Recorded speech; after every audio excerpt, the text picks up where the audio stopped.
जय श्री राम दोस्तों। आज मैं एक बहुत प्यारा सा द्वार पूजा का गारिक गीत आप लोग को सुनाने जा रही हूँ।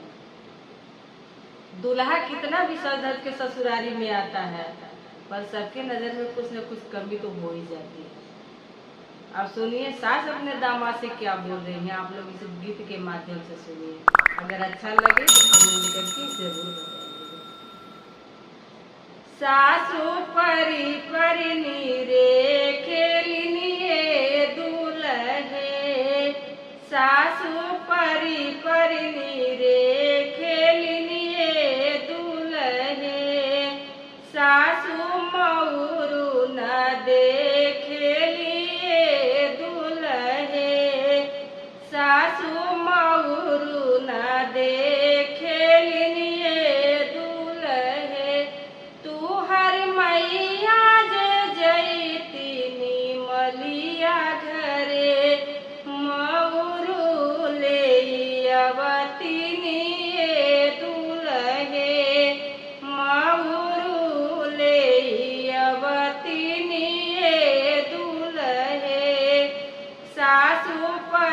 परनी रे खेलिनिए दूल्हे, शुद्ध कपड़ा न देखेलिनिए दूल्हे, शुद्ध कपड़ा न देखेलिनिए दूल्हे, तुहर पापा जे जैत दर्जी घरे कपड़ा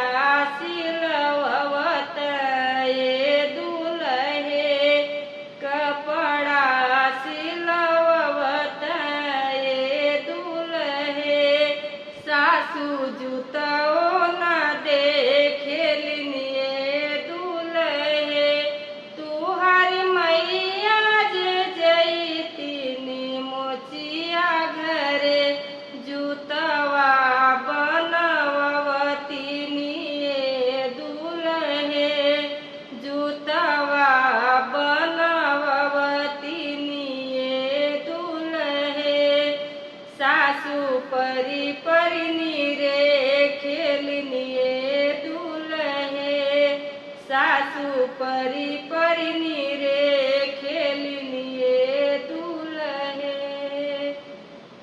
अगर ये गारी गीत आप लोगों को अच्छा लगा हो तो लाइक शेयर सब्सक्राइब जरूर करिएगा। जय श्री राम।